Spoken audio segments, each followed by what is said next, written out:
안녕하세요. 사연에 빠지다의 DJ 민영입니다. 오늘도 사연 재미있게 들어주시고요. 구독과 좋아요 버튼 눌러주세요. 그럼 오늘의 사연 함께 시작해볼게요. 안녕하세요. 저는 이제 막 50대 아줌마입니다. 저에게는 제가 직접 낳은 아들이 하나 있고 제가 5살 때부터 키운 아들이 하나 더 있습니다. 사실 진짜 아들은 아니고 호칭으로 부르자면 제 시동생이에요. 제가 23세에 남편과 결혼했는데 당시에 남편에게는 이제 5살 된 남동생이 있었거든요. 저도 이제가 20 넘은 아가씨였으니 제가 뭘 알았겠어요. 육아니 결혼이니 뭔지도 모르고 무작정 닥치는 대로 한 거죠. 제가 서산 토박이에요. 저는 결혼만은 시골 총구석이 아니라 멀리 다른 도시로 가고 싶었어요. 그런데 부모님이 멋대로 동네에 아는 분께 부탁해 중매를 서게 하는 바람에 무작정 남편을 만나 몇 번 데이트도 못 해보고 곧바로 시골 올렸죠. 그랬으니 남편네 집이 어떻게 생겼는지 가족관계는 어떻게 되는지 알 턱이 없었죠. 그나마 결혼하기 전에 남편에게 어린 남동생이 있다는 소리는 들었어요. 그런데 결혼식 날 직접 보고 저는 깜짝 놀랐습니다. 시동생이 그 정도로 어릴 줄은 몰랐거든요. 저는 결혼과 동시에 어린 시동생을 제가 키우다시피 했어요. 그럴 수밖에 없었던 게 당시에 시부모님 연세가 지금의 제 나이 정도 됐어요. 시어머니가 40대 후반에 막둥이 도련님을 낳았거든요. 시부모님과 남편이 쌀농사를 지느라 바쁘셨기 때문에 시동생 육아는 온전히 제 몫이었습니다. 저는 결혼하고 시댁에서 시부모님과 함께 살았어요. 시동생 씻기고 먹이는 것뿐이 아니라 학교 보내고 학원 보내고 심지어 대학까지 제가 보냈습니다. 윤상이가 요즘 부쩍 커서 바지도 안 입고 여기저기 날뛰는 통에 당신이 고생이 많네. 내가 후딱 가서 어머님 아버님 도와드리고 저녁 때쯤 올게. 남편은 일하러 나갈 때마다 제 눈치를 봤어요. 시부모님이 하셔야 할 일인데 항상 저에게 떠맡기는 것 같아 미안하다고요. 사실 시동생이 어릴 때는 천지분간 못하는 꼴통 중 꼴통이었어요. 여름이고 겨울이고 그렇게 바지고 팬티고 안 입고 돌아다녀서 여기저기 다치는 게 일쑤였거든요. 그러다 보니 연세가 많으신 시부모님은 도저히 시동생을 감당하지 못하셨어요. 제가 혹여나 애 안 보고 밭에 일하러 나간다고 할까 새벽이면 시부모님은 후다닥 밭으로 나가버리셨습니다. 며느리인 제 아침밥까지 차려놓으시고요. 애도 젊을 때나 나와서 키워야 서로 좋은 거지. 이건 정말 다 늙어서 뭐하는 짓인지 모르겠다. 그러게. 우리 며느리 없었으면 저 망아지 같은 놈 어쩔 뻔했어. 우리 며느리가 있어서 아주 든든하다니까. 시부모님은 집에서 애 보느니 차라리 하루 더 나가서 일을 한다고 하셨어요. 시부모님 앞에서는 말은 안 했지만 저는 농사일이 더 끔찍하게 싫었습니다. 저희 친정 부모님이 평생 밭에서 일하는 모습만 보고 자라 그런지 농사라면 아주 지긋지긋했거든요. 매일 땡볕에 나가 하루 종일 허리 숙이고 움직이는데도 돈은 얼마 번지도 못할 뿐더러 돈을 벌어도 저한테 떨어지는 거라고는 하나도 없었거든요. 심지어 집안에 항상 일손이 부족하다 보니 집에 있으면 부모님을 도와 농사일을 하는 걸 당연하게 여기셨죠. 제가 공부하고 싶다고 해도 공부는 무슨 공부냐고 하지도 못하게 했어요. 사실 제가 공부 욕심이 좀 있었어요. 제가 여고를 다녔었는데 공부를 제법 해서 선생님이 서울에 있는 대학도 갈 수 있겠다고 했었거든요. 아이고, 아무리 세상이 바뀌어서 여자가 고등학교도 가고 대학도 가는 일이 흔해졌다고 해도 우리 집에서는 당치도 않은 소리다. 취직하기 싫으면 무조건 아버지 어머니 따라다니면서 농사나 지어. 괜히 헛바람 들지 말고. 아버지는 제가 대학 이야기를 꺼내자마자 노발대발하셨어요. 이 시골 총구석에서 농사지어서 5 식구 간신히 사는데 대학을 어떻게 가냐고요. 고등학교라도 졸업한 걸 감사하게 여기라고 했습니다. 내가 가겠다고 우기는 게 아니라 선생님 말씀이 내 성적이면 무조건 갈 수 있다잖아요. 서울로 올라가게만 해주면 등록금이든 뭐든 내가 다 알아서 할 테니까 보내만 주세요. 말 같지도 않은 소리하고 앉았네. 네가 무슨 재주로 서울에 올라가서 집도 구하고 등록금도 구한다니? 농사일 하기 싫으면 아버지가 좋은 남편감 찾아줄 테니까 그때까지 얌전히 집에나 붙어있어. 제 말은 정말이지 씨알도 먹히지 않았습니다. 공부를 해봐야 대학에도 갈 수 없다는 사실을 알게 되자 저는 모든 일에 의욕이 생기질 않았어요. 그때부터는 공부도 아예 하지를 않았어요. 집안일도 마찬가지고요. 원래도 워낙 농사일을 싫어해서 항상 이 핑계 저 핑계 대며 농땡이를 좀 부렸는데 고등학교 졸업하고는 내내 꼼짝도 안 했죠. 결국은 아버지가 급하게 여기저기 선자리를 알아봐서 저를 시집 보내기로 한 겁니다.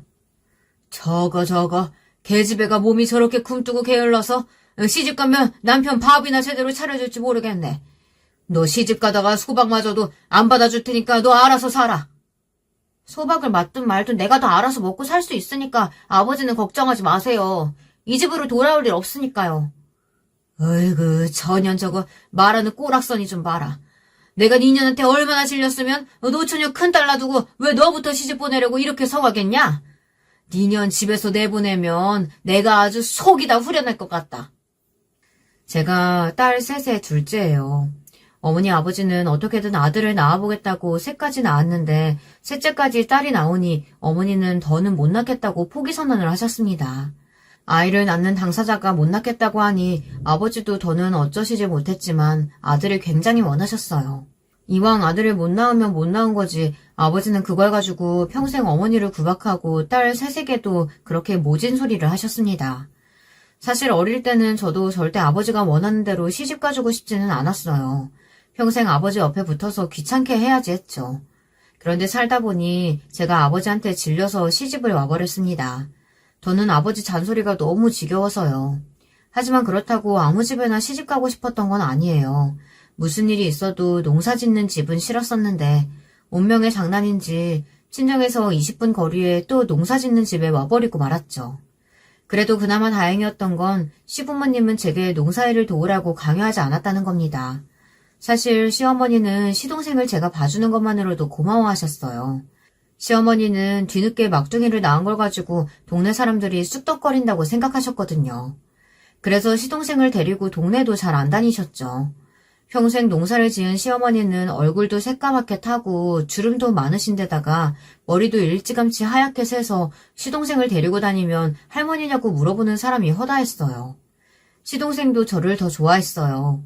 시부모님과 같이 있는 시간보다 저와 붙어있는 시간이 많다 보니 시동생도 저를 더 잘 따랐죠. 그렇다고 시집살이가 항상 좋았던 것만은 아닙니다.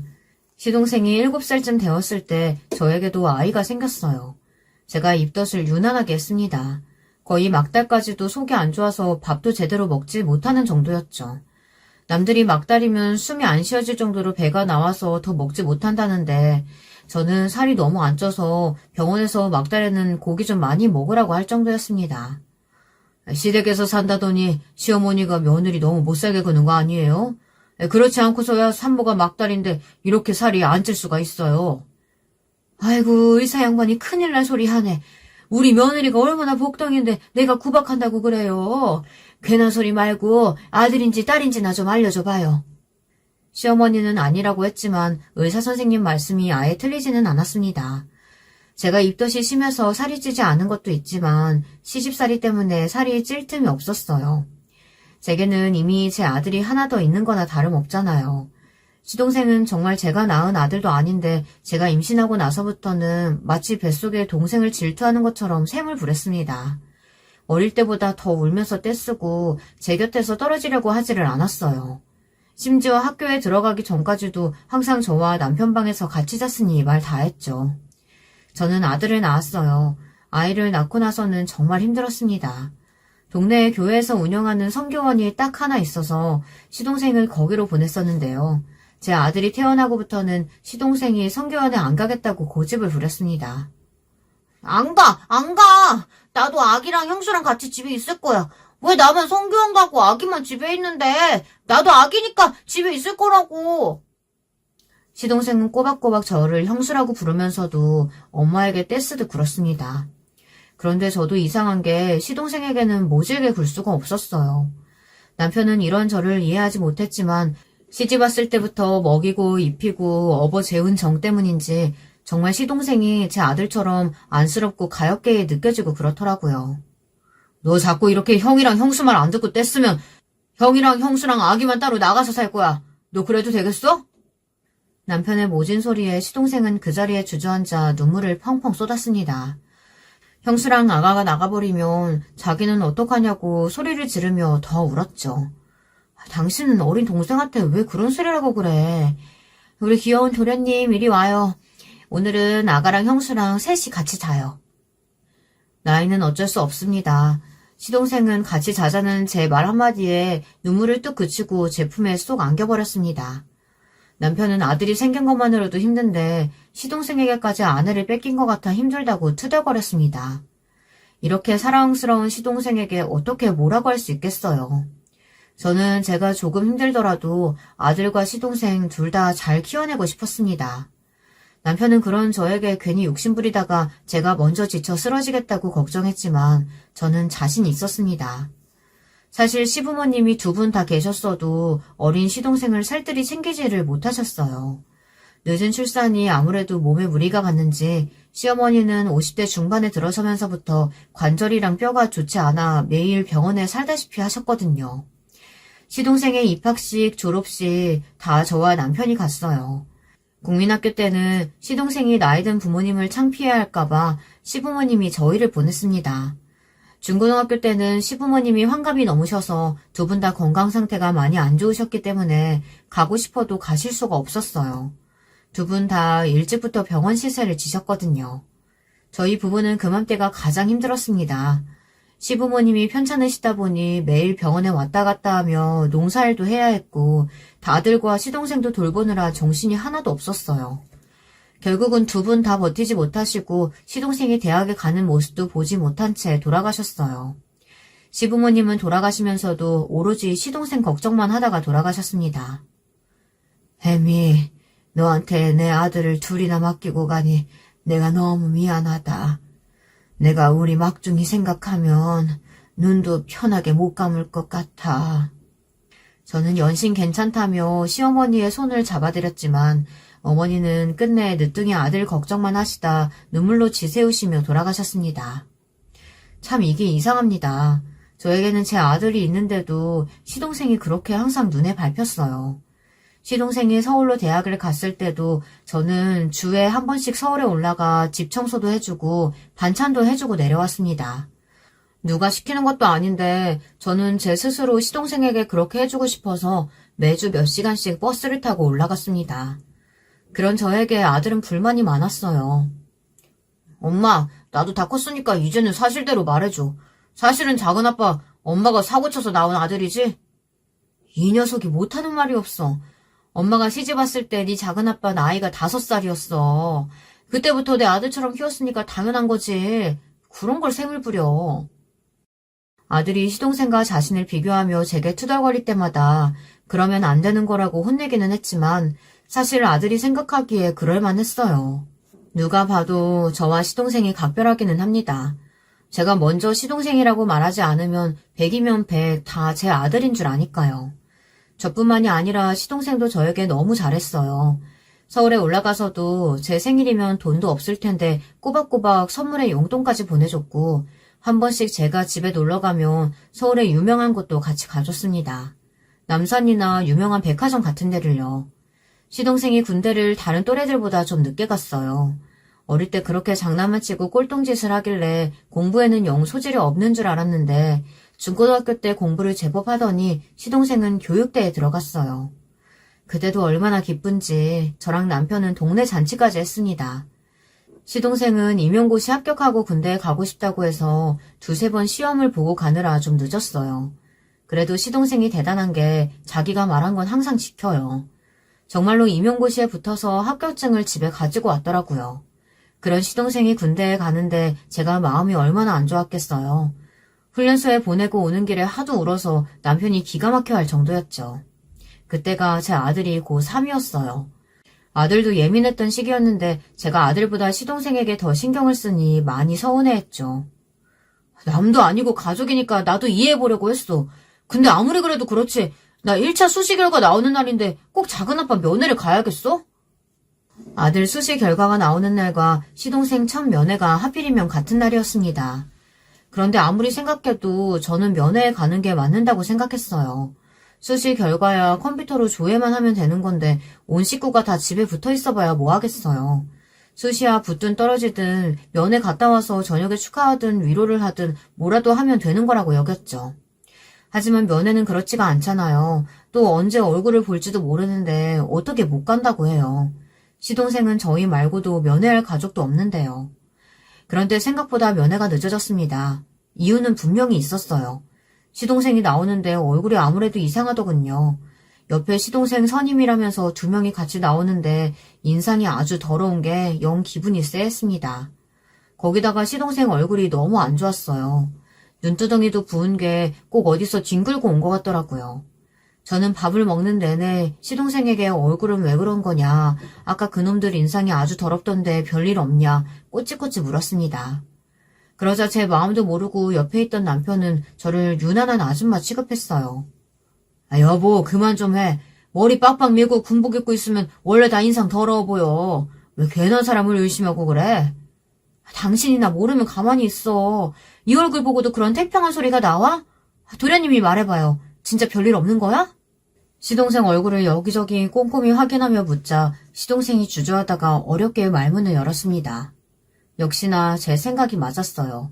조금 전 같이 나왔던 선임들이 같은 내무반을 쓰는 선임들인데 나이는 시동생보다 3, 4살 어린데도 무지하게 괴롭힌답니다. 이유는 매일 다르대요. 어떨 때는 나이가 많다는 이유로 때리고 어느 날은 혼자 세상 편하게 임용고시까지 붙었다고 기분 나쁘다고 때린답니다. 처음엔 주먹이나 손으로 한두 대 툭툭 치는 수준이었는데 최근엔 손에 잡히는 걸 던지거나 벽으로 몰아세워 붙이고 여기저기 주먹으로 때렸대요.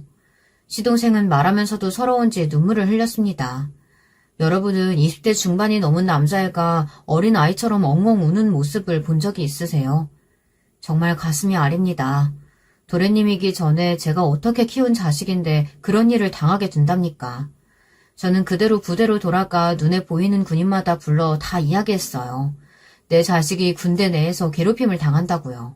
처음엔 별일 아니라는 듯 신경도 안 쓰던 군인들이 제가 고래고래 소리를 지르자 주변에 있던 면회를 온 다른 보호자들까지 동요하니 조금 뒤 조금 높아 보이는 군인 한 명이 와서 상황을 묻더군요.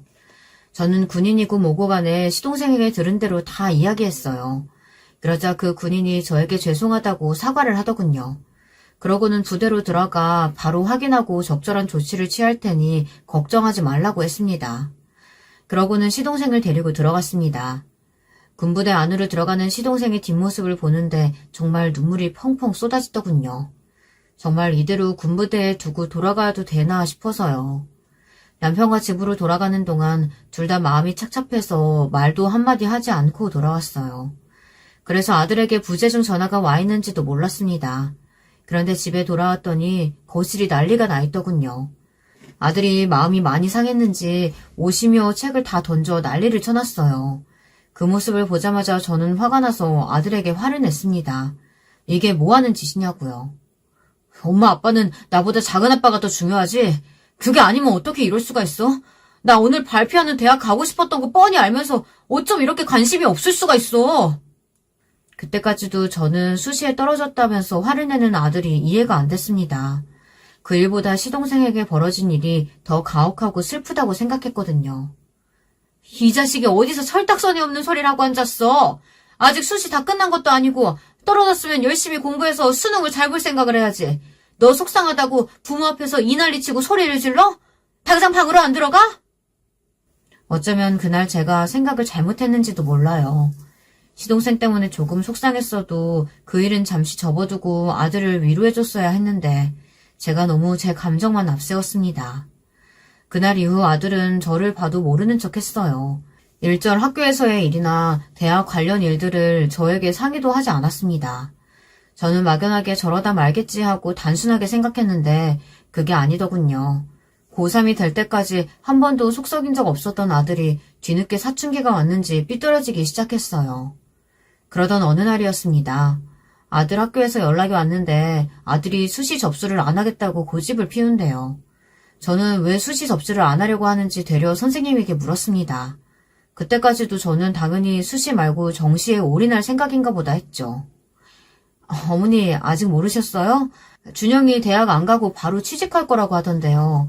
아무래도 지금까지 한 게 있으니 저는 준영이 성적이 너무 아까워서 계속 설득하고 있어요. 근데 자꾸 대학 안 간다는 소리만 하고 다른 소리는 일전 안 하더라고요. 혹시 댁에 무슨 일 있으신가요? 아들의 담임선생님이 저에게 조심스럽게 혹시 집에 무슨 일이 있는 게 아니냐고 물었습니다. 저는 특별한 일은 없다고 아들 준영이와 이야기해보겠다고 하고 전화를 끊었습니다.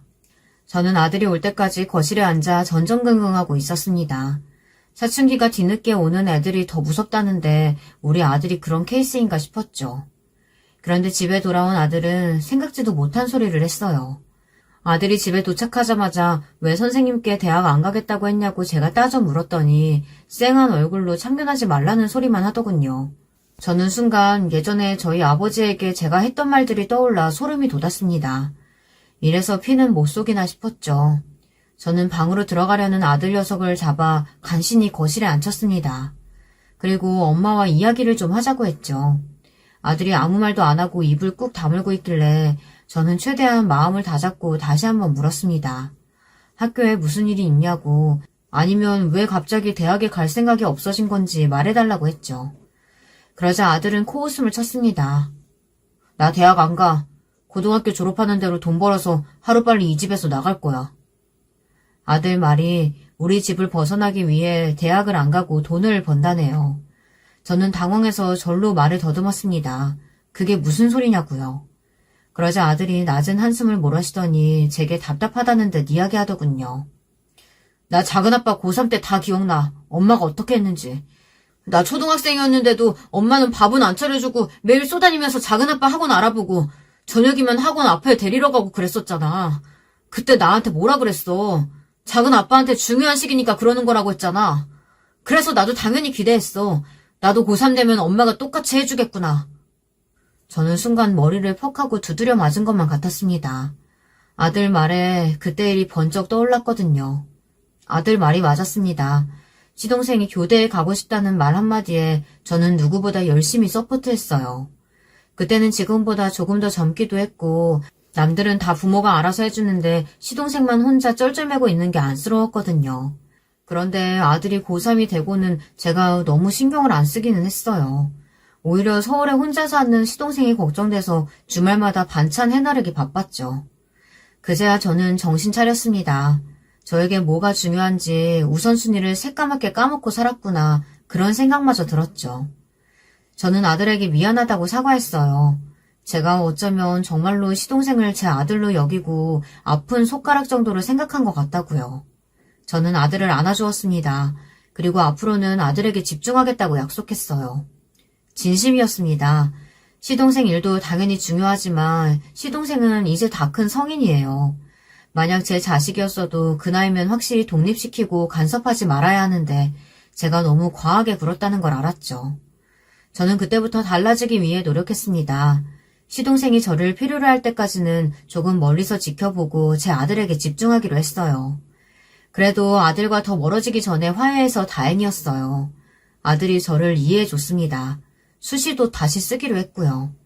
아들은 수시로 좋은 결과를 내지 못해 정시에 올인했습니다. 아들은 무조건 서울에 있는 대학에 가고 싶어 했어요. 하고 싶은 것도 좋아하는 것도 없지만 무조건 서울에 있는 대학에 가고 싶다고 했습니다. 어쩜 그런 점까지 저를 빼다 박았나 싶었죠.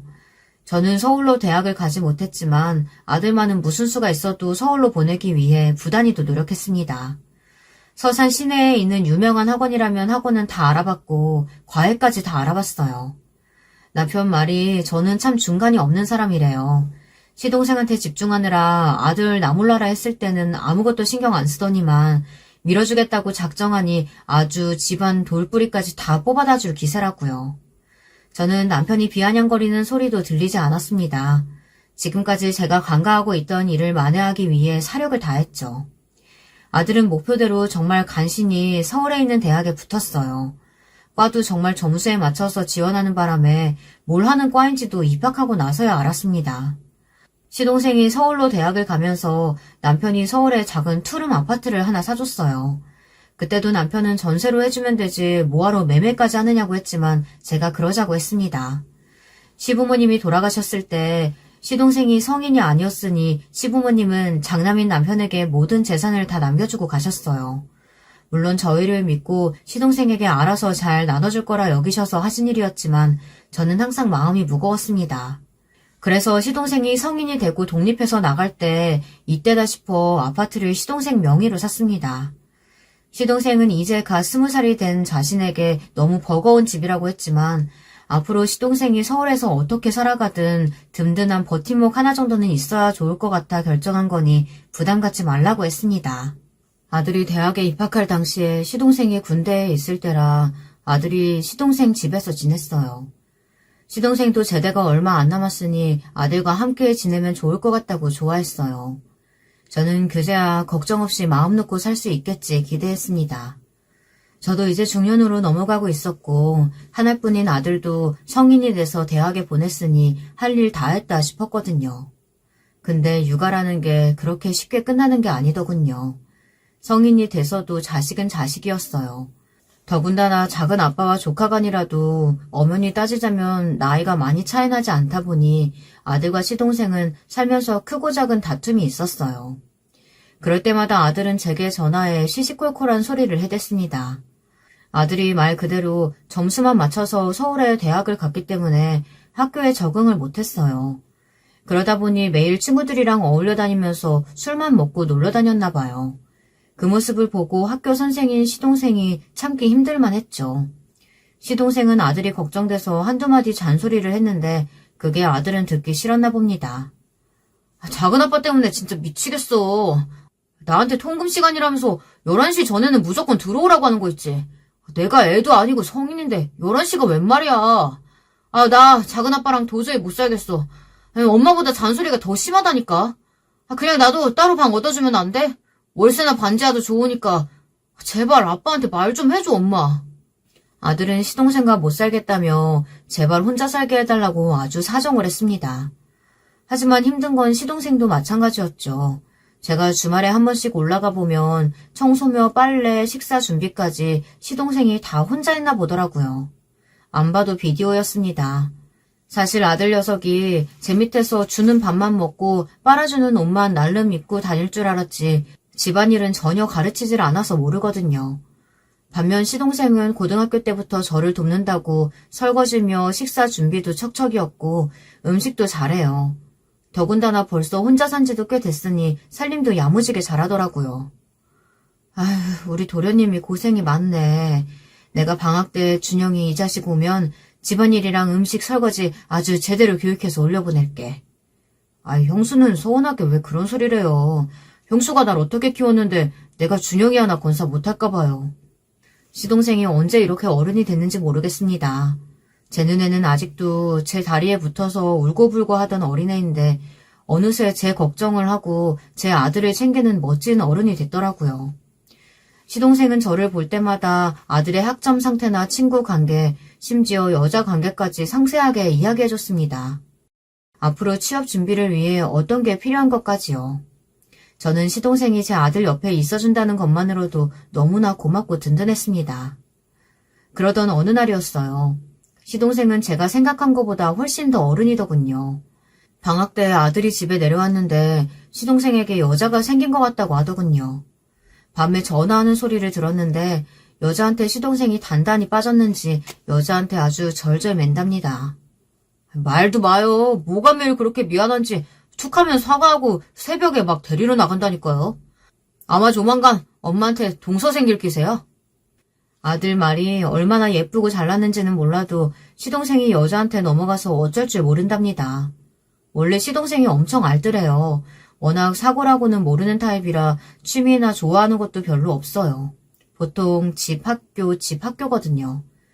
그러고 보니 얼마 전에 만났을 때 학교에서 받은 월급을 차곡차곡 모아 벌써 꽤 모았는지 내년에 집을 늘려서 이사할 생각까지 있다고 했어요. 시동생은 확실히 결혼 생각이 있는 것 같았죠. 얼마 뒤 시동생을 만났을 때 제가 슬쩍 떠봤습니다. 혹시 여자친구 생겼냐고요. 그러자 시동생이 수줍게 웃더니 결혼하고 싶은 여자가 생겼다고 하더군요. 저는 너무 좋아서 시동생의 어깨를 두드려 주었습니다. 그리고 한번 집에 데려오라고 했어요. 그런데 시동생이 그 여자가 좋긴 무지하게 좋은가 보더군요. 이야기 꺼낸 지 얼마 되지도 않아서 정말 바로 집에 데리고 왔어요. 심지어 하루라도 빨리 결혼 날짜를 잡고 싶다고 하더라고요. 두 사람은 학교에서 같은 교사로 만났고 벌써 연애한 지도 1년이 다 되어간답니다. 형수도 알잖아요. 저 2년만 만나면 일찍 결혼해서 젊은 아빠 되고 싶었던 거. 유리랑 결혼하면 정말 잘 살 수 있을 것 같아요. 제가 아무리 시동생을 사랑으로 키웠다고 해도 시동생에게는 알게 모르게 외로웠던 순간들이 있었을 거예요. 그래서 그런지 항상 빨리 가정을 만들고 싶어 했죠. 시동생이 저 정도로 좋아하는데 저는 더 볼 것도 없다고 생각했어요. 이것저것 따지지 않아도 제가 믿고 사랑하는 시동생이 선택한 사람이니 무조건 좋은 사람일 거라고 확신했죠. 그런데 제 착각이었습니다. 사랑하는 만큼, 믿는 만큼 조금 더 신중하게 생각했어야 했어요. 시동생과 결혼한 동서는 제 상식으로는 도저히 이해할 수 없는 여자였어요. 사실 지금으로 보면 여자라고 부르고 싶지도 않아요. 그녀는 그냥 년입니다. 아주 나쁜 년이요. 사실 결혼 전에 인사하고 상견례도 하고 결혼 준비하며 두세 번 만났지만 그냥 요즘 아가씨라고 생각했어요. 솔직하고 거침없는 요즘 아가씨요. 제 앞에서도 시동생을 껴안고 만지고 사랑 표현에 숨김이 없더라고요. 사실 세대 차이가 나긴 하지만 엄연히 동서간이니 제 앞에서 편하게 할 수도 있겠다 싶어 저는 좋게 보았죠. 시동생이 아주 좋아서 입이 찢어지기도 했고요. 그런데 시동생과 동서는 결혼하고 1년도 채 살지 못했어요. 시동생과 동서는 이혼했습니다. 동서라는 년은 정말 이상한 년이었어요. 학교 선생이라는 게 정말 기본도 안 되어 있었습니다. 그걸 어른인 제가 미리 알아봤어야 했는데 제가 너무 안일했던 거죠. 결혼하고 얼마 되지 않았을 때의 일입니다. 사실 시동생이 결혼하면서 원래 살던 아파트를 팔고 무리해서 한남동 쪽에 아파트 전세로 갔어요. 저와 남편은 어떻게든 집을 사서 갈 수 있게 도와주고 싶었지만 한남동 쪽은 어떻게 해도 살 수 있는 금액이 안 되더군요. 동서가 친정에서 가까운 한남동을 고집해서 할 수 없이 한남동으로 전세를 갔어요. 당시에 시동생과 살던 아들은 따로 집을 구해야 해서 제가 자주 서울에 올라갔습니다. 그날은 아들이 이사를 들어가는 날이라 아침부터 정신이 없었습니다. 그런데 아들 주민등록증이 들어있는 짐이 잘못해서 시동생 짐에 딸려 들어갔대요. 바쁜 와중에 제가 시동생 집으로 갔어요. 주말이라 미리 시동생에게 전화했는데 시동생은 일이 많아서 잠깐 학교에 나가 있다고 하더라고요. 집에는 동서만 있으니 가보라고요. 결혼하고 동서네 집에는 처음 가는 거라 저는 신경 쓰여 휴지랑 세제를 사서 갔습니다. 처음 가는 건데 그래도 양손 무겁게 가고 싶어서요. 아파트 입구에 들어섰는데 몇 동인지 기억이 안 나서 동서에게 연락했습니다. 그런데 동서는 제가 온 게 탐탁치 않은지 대놓고 싫은 티를 내더군요. 조금 있다가 친구 집에 오기로 해서 그런데 형님 잠깐만 있다가 가시는 거죠? 물론 저도 오래 있을 생각 없었습니다. 저도 바쁜데 뭐하러 동서네 집에 죽치고 있겠어요. 동서는 가만 보면 같은 말을 해도 참 기분 나쁘게 하는 재주가 있었어요. 다 왔는데 진짜 들어가기가 싫더군요. 나도 바빠서 짐만 가지고 금방 가봐야 돼. 어머, 그래요? 그럼 올라오실 거 없이 형님 거기 1층에 계세요. 제가 짐 가지고 내려갈게요. 자기 집에 들어오면 무슨 일이라도 날 것처럼 자기가 직접 1층으로 내려오겠다고 하는데 순간 저는 제 몸에 벼룩이라도 있는 줄 알았습니다. 제가 자기 집에 들어가는 게 그렇게 싫었나 봐요. 사실 서운했어요. 결혼하고 지금까지 몇 달이 지났는데 신혼집에 한번 오라는 소리도 안 해서 구경도 못 해봤거든요. 아무리 시부모님이 안 계셔도 엄연히 시댁 식구인데 저렇게 홀대해도 되나 싶었죠. 동서는 잠시 후 제가 말한 짐을 가지고 금방 내려왔어요. 그리고는 제 손에 들린 휴지와 세제를 보고 뭘 이런 걸 사왔냐고 하더군요. 저는 고마워서 하는 이야기인 줄 알았는데 아니더군요. 형님, 다음부터는 이런 거 사오지 마세요. 제가 피부가 좀 약해서 공산품은 제가 쓰는 수입 제품이 따로 있어요. 이거 가지고 올라가 봐야 어차피 안 쓰는데 그냥 가지고 가실래요? 순간 저는 귀를 의심했습니다. 정말 저에게 하는 말이 맞나 싶어서요. 동서, 아무리 안 쓰는 물건이라도 여기까지 무겁게 들고 온 사람 성의가 있는데 들어와서 물 한잔 하라고 하지는 못할 망정 어떻게 말을 그렇게 해? 동서 정말 학교에서 학생들 가르치는 사람 맞아? 저도 사실 좀 예민해졌습니다. 저도 꼰대짓 같은 거 정말 하고 싶지 않지만 아무리 그래도 이건 대놓고 문전박대를 당하는 것보다 더 기분이 상하더라고요. 그런데 제 말에 동서가 인상을 확 쓰더군요. 그러더니 하는 말이 가관이었습니다. 형님, 적당히 좀 하세요. 누가 보면 형님이 아니라 시어머니인 줄 알겠어요. 진짜 부모님 일찍 돌아가셨다길래 시집살이는 안 하겠다 싶어서 덥석 시집왔더니만. 이건 뭐 시어머니보다 더 쌩쌩한 형님이 떡하니 있을 줄이야. 동서는 혼잣말하는 건지 어쩌는 건지 혼잣말을 중얼거리는데 자기 할 말을 다 하더군요. 듣다 제가 저에게 다 들으라고 하는 말이냐고 물었더니 들으라고 한 말이라고 들었으면 그만 돌아가시라고 쨍한 목소리로 이야기하더군요. 동서는 그대로 휙 돌아 엘리베이터를 타고 올라가 버렸어요. 제가 뒤에서 휴지 가져가라고 소리치는데도 모르는 척하면서요. 그날 이후 저는 한참 동안 동서를 보지 못했습니다. 동서는 명절날도 안 오고 가족들 생일에도 오지를 않았거든요. 그런데 얼마 뒤 믿기지 않는 일이 벌어진 거죠. 시동생과 몇 주 동안 연락이 안 돼서 걱정되는 마음에 서울로 올라갔어요. 아들 사는 집도 안 들리고 바로 곧장 동서네 집으로 갔는데 집에 아무도 없더군요. 시동생이며 동서에게 연신 전화를 해도 둘 다 받지 않고요. 저는 걱정이 돼서 집 앞을 떠날 수가 없었어요. 그런데 잠시 뒤 놀라운 이야기를 들었어요. 엘리베이터에서 내린 사람이 자연스럽게 시동생 집 비밀번호를 누르더라고요.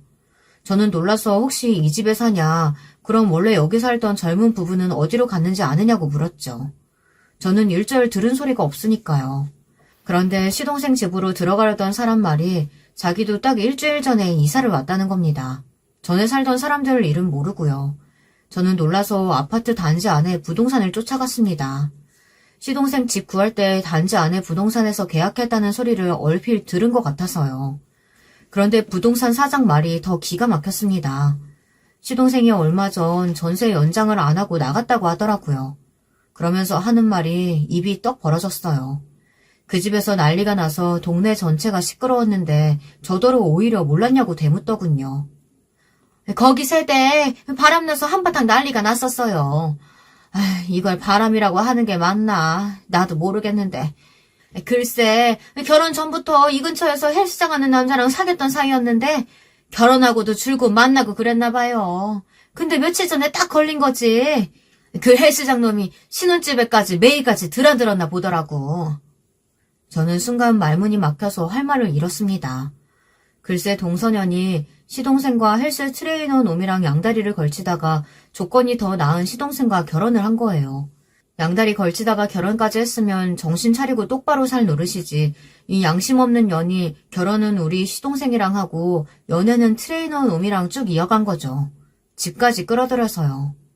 저는 순간 신혼집에 갔던 날이 떠올랐습니다. 제가 사온 휴지랑 세제도 나 몰라라 하고 집에 올 손님이 있어서 올라가 봐야 한다고 엉덩이를 실룩거리며 돌아가던 동서의 뒷모습이요. 저도 이렇게 속이 상하는데 시동생은 어땠을지 생각하니 속이 착잡했습니다. 저는 고민 끝에 시동생이 일하는 학교로 갔어요. 학교 근처에서 수업이 끝날 때까지 기다렸다가 겨우 시동생을 만났습니다. 교문 밖으로 시동생이 나오는데 얼마나 마음고생을 했는지 바짝 말라서 터덜터덜 나오더라고요. 군대에 처음 연애 갈 때가 떠올라 저절로 눈물이 쏟아졌습니다. 저는 애써 시동생이 보기 전에 눈물을 훔치곤 웃으며 시동생에게 달려갔어요. 고생했어. 너무 고생했어. 시동생을 안아주며 등을 쓰다듬었습니다. 인생 살다 보면 별 쓰레기 같은 것들을 다 만나기도 한다고 애써 위로했어요. 그리고 그 나쁜 년 천벌받을 거라고 악담을 퍼부었습니다. 군대에서 시동생을 괴롭혔던 놈들은 제 말 한마디에 조사를 받았고 그놈들은 바로 영창으로 보내졌어요. 시동생이 제대할 때까지 일절 만날 일 없이요. 그때를 떠올리며 저는 마음속으로 다짐했습니다. 나쁜 동서년도 똑같이 만들어주겠다고요. 시동생은 괜찮다고 웃어 보였지만 전혀 괜찮아 보이지 않았어요. 몰라보게 마른 게 밥도 잘 먹지 않는 것 같더군요. 저는 끓어오르는 울분을 꾹 참으며 당장 어디서 어떻게 지내는지부터 이야기하라고 했습니다. 당장 앞서라고요. 시동생이 사는 꼴을 보고 저는 도저히 눈물을 참을 수가 없었습니다. 돈이 없는 것도 아닐 텐데 빛도 잘 들어오지 않는 반지 앞방에 대충 이불만 하나 있더라고요. 거기다가 식탁 위에는 무슨 약인지 모를 약들이 잔뜩 있었고요. 저는 걱정스러운 마음에 이게 다 무슨 약이냐고 물었습니다. 시동생은 대답을 우물쭈물 하더군요. 제가 답답해서 말 안 하면 지금 당장 병원에 전화하겠다고 했더니만 그제야 말문을 열더군요. 시동생은 우울증이랍니다. 동서가 다른 남자와 집에 있는 모습을 목격한 것도 충격이었는데 헤어지는 과정에서 너무 힘들었나 봐요. 동서녀는 자기가 지은 죄도 모르고 합의 이혼해 줄 테니 재산을 반반 정리하자고 했답니다. 시동생은 당연히 합의 이혼할 생각이 없었으니 곧바로 소송을 준비했죠. 그런데 트레이너 놈 아는 형이 변호사라 이미 다 증거가 될 만한 것들은 없애서 증거가 없었답니다. 아파트 보안실까지 가서 CCTV까지 다 뒤지고 다녔는데 아파트 입구에 들어오는 것만 찍혀서 내연관계라는 결정적인 증거가 안 됐대요. 오히려 시동생이 불륜 증거를 잡겠다며 아파트며 남자의 직장인 헬스장까지 뒤지고 다니다가 남자에게 명예훼손으로 역고소를 당했답니다. 그 일로 남자가 직장에서 잘리기까지 했다고요. 시동생은 무고죄로 벌금형을 받았어요. 그래서 동서녀과 이혼하면서 남은 재산도 거의 다 날린 거죠. 결국은 이 반지 합방 구할 돈만 간신히 남아 어쩔 수 없었답니다. 그렇게 힘든 일이 있었는데 어떻게 우리한테 한 번을 연락을 안 했어. 지금 당장 짐 싸. 집으로 가자. 저는 시동생이고 형수고 그 순간만큼은 제가 시집와 처음 만났던 5살짜리 남자애로밖에는 안 보였습니다. 제게는 첫아들이나 다름없는 시동생이 그동안 혼자 얼마나 마음 졸이며 힘들었을지 생각하니 가슴이 찢어지는 것 같았거든요. 형수가 이렇게 먼저 찾아와 준 것만으로도 고마워요. 나 이제 괜찮아. 그런 년 있고 다시 열심히 살 거야. 그러니까 걱정하지 말고 내려가요. 내가 어떻게 서울까지 와서 학교 선생님 됐는데 나 일 열심히 할 거야. 시동생은 절대 전화 남편에게 더는 신세지며 살 수 없다고 지난 일을 훌훌 털어버리고 씩씩하게 잘 살 거라고 했습니다. 30이 훌쩍 넘은 본인 걱정은 이제 하지 말라고요. 그게 시동생의 마지막 모습이었습니다. 얼마 뒤 끔찍한 일이 벌어졌어요. 그날따라 새벽부터 머리가 지끈거려서 잠을 한숨도 자지 못했습니다. 그래서 아침에 남편과 시내 병원에 다녀오는 길이었는데요. 아무래도 감기 기운이 있는 것 같아 약을 좀 지었거든요. 그런데 막 버스를 타려고 하는데 연락이 왔어요. 서울 어디 경찰이라는데 뭐라고 하는지 잘 못 듣겠더라고요. 제가 어디라고요? 라고 다시 더 물었더니 경찰이 말도 안 되는 소리를 했어요. 시동생이 집에서 스스로 목숨을 끊었다고요. 저는 버스에 올라타려다가 그대로 주저앉아 버렸습니다. 남편은 왜 그러냐고 또 머리가 아프냐고 바로 부축했어요. 저는 도저히 남편에게 말을 할 수가 없었습니다. 눈물이 너무 하염없이 흘러서요. 인생이 왜 이 모양인지 모르겠어요. 정말 하늘도 무심합니다. 제 시동생은 평생 욕 한 번 할 줄 모르고 남한테 피해 한 번 주지 않는 착한 사람이었어요. 그런 시동생에게 왜 이런 끔찍한 일이 벌어졌는지 모르겠습니다. 서울에 올라와 장례를 치르고 시동생이 살던 월세집을 정리했어요. 남편과 아들은 마음이 좋지 않다며 업체를 쓰자고 했지만 저는 제가 하겠다고 했습니다. 그런데 제가 시동생 방을 정리하다가 말도 안 되는 걸 발견했어요. 학교에서 받은 서류인 것 같은데 학교 측에서 시동생에게 권고사직을 요구하는 서류 같더라고요. 사유란엔 교사 개인의 사생활이 학생에게 좋지 못한 인식을 만들어 교사 전체의 명예를 실추시켰다는 것이 이유였습니다. 저는 어이가 없어서 그대로 서류를 들고 학교에 갔습니다. 그러고 보니 시동생 장례식장에 학교에서 선생님이 몇 안 오기는 했어요. 좋아도 작은 거 하나만 보내왔고요. 그때는 워낙 마음을 추스리지 못하고 있어서 생각지도 못했었는데 이런 사연이 있었구나 싶어 당장 뛰쳐갔죠. 그런데 학교 교장 말이 기가 막히더군요. 제 시동생이 이혼한 줄도 몰랐었는데 얼마 전에 동서년이 학교로 고소장을 보냈대요. 시동생이 트레이너에게 준 합의금이 부당하다고 동서를 다시 고소했나 봐요. 동서년이 당시에 살던 친정으로 고소장을 보냈는데 동서의 불륜으로 이혼한 줄 몰랐던 부모님까지 불륜 사실을 알게 되신 거죠. 그에 대한 복수로 동서는 시동생의 학교로 고소장을 보낸 거예요. 거기다가 결혼 생활 중에 바람 피우고 동서에게 막말을 퍼부은 건 시동생인데 자신을 불륜녀로 만들었다면서 판사에게 호소문을 보냈답니다. 정말 답이 없는 연이었어요. 학교라는 곳이 보수적이잖아요. 더군다나 아이들이 있으니 소문이 금방 돌고 학부모들 귀에도 들어간 거죠. 이미 시동생은 불륜남의 성격 파탄남으로 소문이 났습니다. 우울증 약을 먹기는 했어도 제 앞에서 씩씩하게 잘 살아보겠다고 했던 시동생이 갑작스레 스스로 목숨을 끊은 이유가 바로 이거였습니다. 이 쓰레기 같은 년이 사람을 아주 바닥까지 몰아세운 거죠. 그 순간 저의 이성의 끈은 끊어져 버렸습니다. 이 미친년을 가만뒀다가는 제가 제명에 살지 못할 것 같았어요. 저는 아들에게 부탁해 동서년의 뒤를 좀 캐달라고 했습니다. 사실 요즘은 별로 어렵지 않더군요. 아들이 SNS를 몇 분 하지도 않았는데 곧바로 그 미친년 SNS를 찾아냈어요. 엄마, 이 미친 아줌마 결혼한다는데? 그년 뒤를 캐기 시작하자마자 놀라운 사실을 알아냈어요. 그년이 그 트레이너 놈이랑 재혼한답니다. 와, 정말 뻔뻔하기로는 최강이었어요. 저는 가만히 있을 수 없었습니다. 이에는 이, 눈에는 눈이니까요.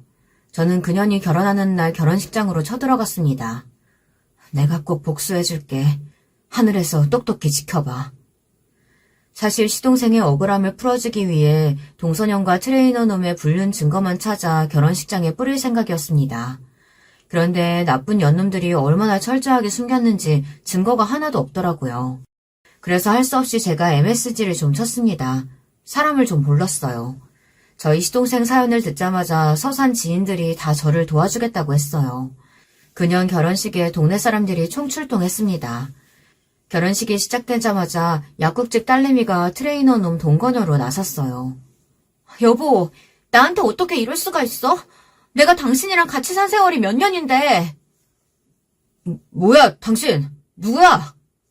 사람들이 웅성거리고 트레이너 놈이 누구냐고 당황하는 사이 저희 동네의 가장 큰 슈퍼 젊은 사장님이 동서년에게 달려가 매달렸습니다.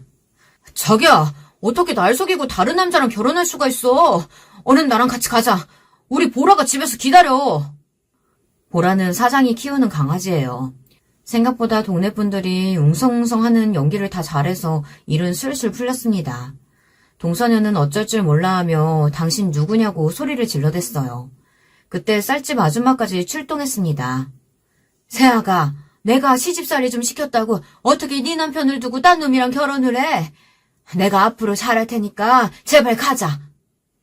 제가 어릴 때부터 그렇게 영화를 많이 보고 자랐는데 제가 직접 이런 연출까지 하게 될 줄은 몰랐네요. 제가 처음으로 연출한 영화는 대성공리에 끝났습니다. 거지 같은 연놈들은 서로를 믿지 못하고 식장 안에서 소리를 지르며 싸웠어요.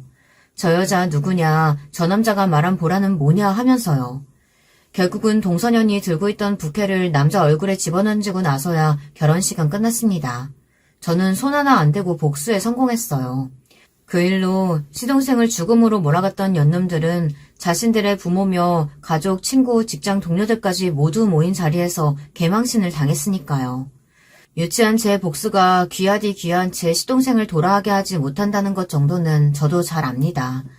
하지만 그래도 하늘에서 시동생이 이렇게 자신을 생각해주는 사람들이 많다는 걸 알아줬으면 하는 마음과 저런 연념들은 절대 멀쩡하게 살아서는 안 된다고 생각해서 참을 수가 없었습니다.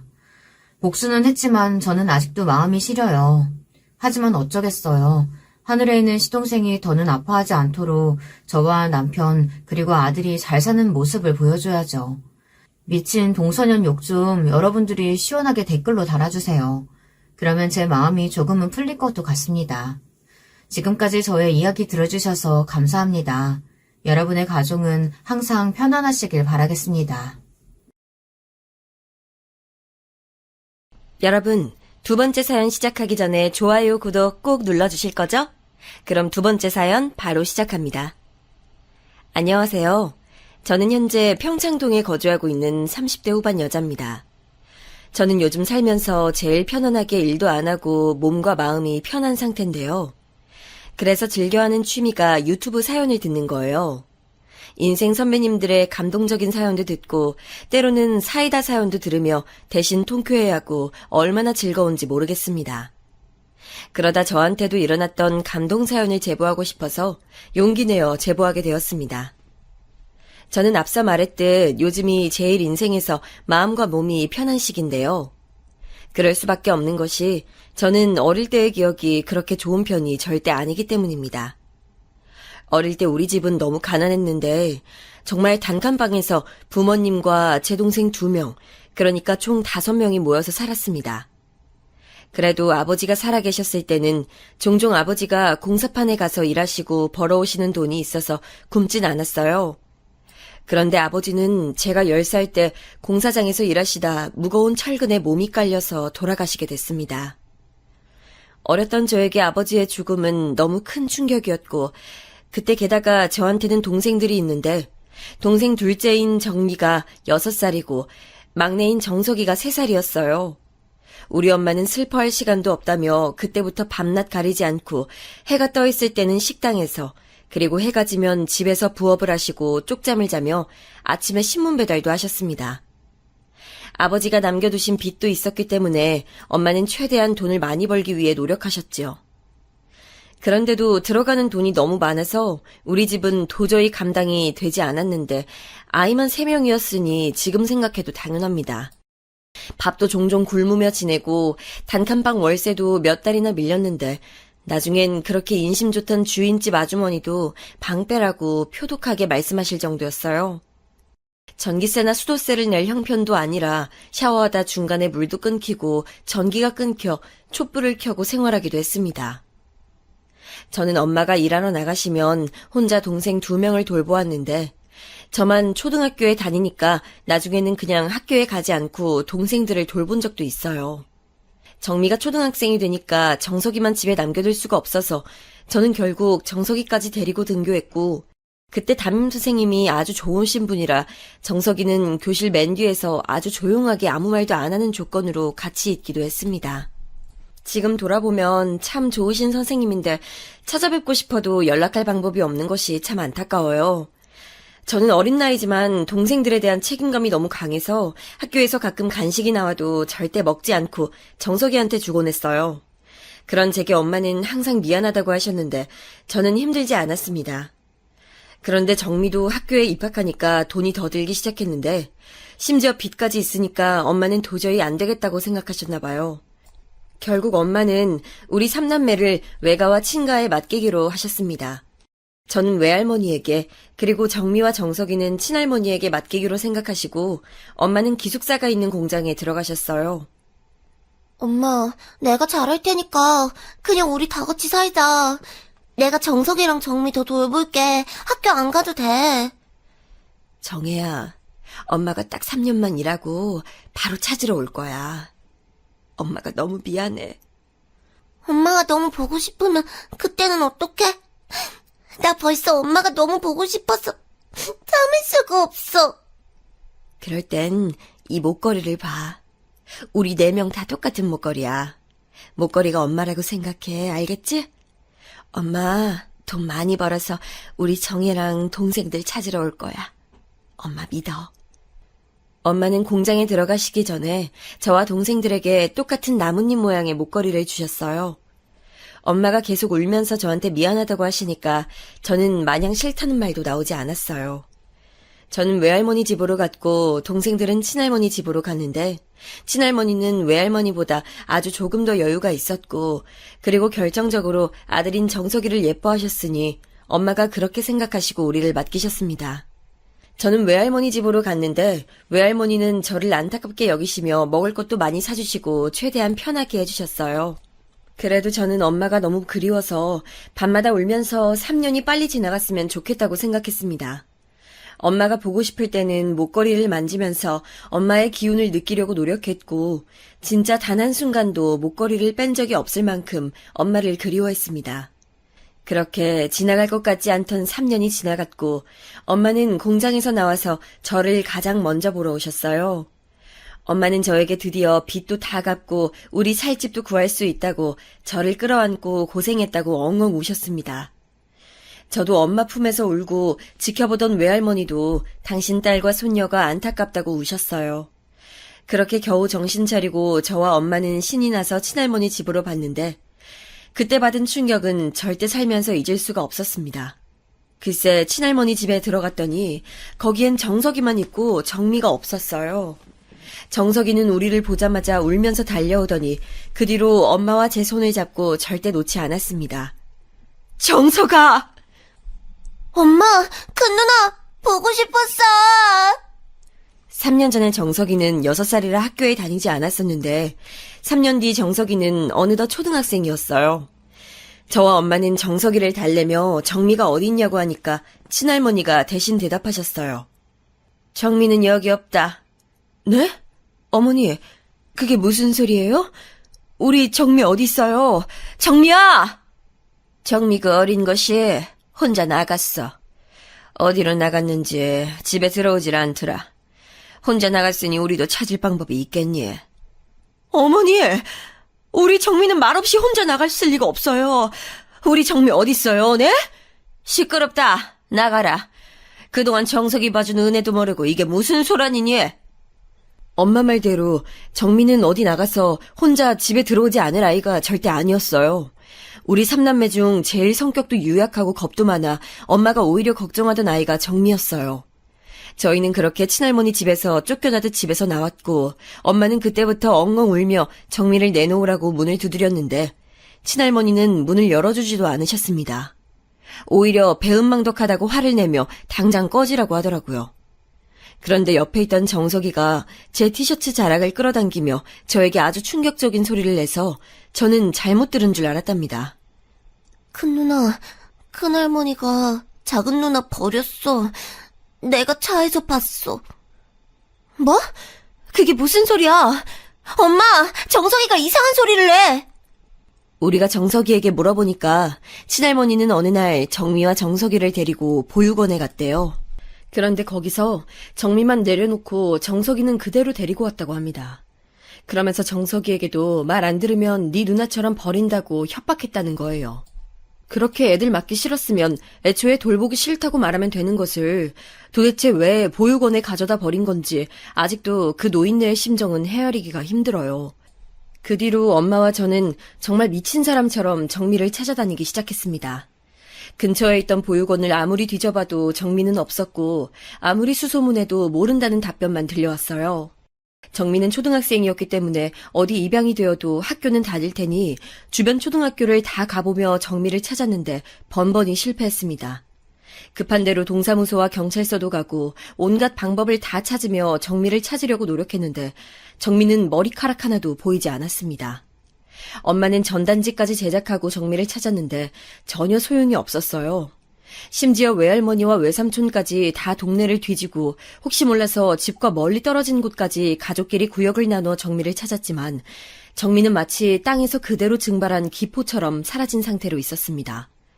엄마는 본인의 잘못이라고 자책하시며 먹지도 못하시고 점점 야위어 가셨어요. 매일 밤 잠들기 전에 정미를 찾으며 우셨고 저도 밖에서 정미 또래의 단발머리를 한 여자아이가 있으면 달려가 얼굴을 확인하는 것이 습관이 됐습니다. 정석이도 본인이 작은 누나를 지키지 못했다고 우울해하고 우리는 정미를 찾을 수가 없으니 얼마나 힘든 시기를 보냈는지 몰라요. 엄마는 공장에서 하루도 빠지지 않고 일하셨고 잔업도 하시고 야간과 휴일에도 일하시며 돈을 많이 벌어오셨는데 덕분에 우리는 예전처럼 전기세도 밀리지 않고 수도세도 낼 수 있어서 샤워하다 물이 끊기거나 물이 없어서 설거지를 못하는 상황은 일어나지 않았습니다. 하지만 우리에겐 정미가 없었기 때문에 아무리 전보다 형편이 나아졌어도 마음은 불편하게 살게 됐어요. 그렇게 몇 년이 지나니 주변에서도 시간이 해결해 줄 거라고 나중에 살다 보면 찾게 될 거라고 위로해 줬는데 전혀 우리 가족에게는 와닿지 않았습니다. 엄마는 현실적으로 일해야 사니까 일하시며 남는 시간에는 정미를 찾으러 다니셨어요. 그래도 정미는 제가 성인이 될 때까지 나타나지 않았습니다. 사실 저는 속으로 이렇게 한국을 쥐잡듯이 뒤져도 나타나지 않는 것을 보면 정미가 혹시 죽은 것은 아닐까 생각까지 했어요. 물론 그런 생각을 하기도 싫고 정미가 죽었다는 것을 알게 되면 제가 견디기 힘들 정도로 아프겠지만 그게 아닌 이상 정미를 왜 못 찾는지 알 수 없었으니까요. 그래도 엄마와 정석이와 셋이 살 때는 적어도 밥을 굶진 않았는데 저는 못 먹어도 좋으니 정미와 같이 살고 싶었습니다.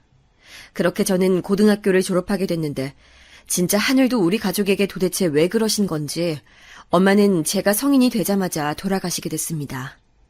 암에 걸리신 것도 아니고 특별한 병이 있다기보단 심근경색으로 돌아가셨는데 너무 갑작스러운 일이라 가족들이 심하게 당황했었습니다.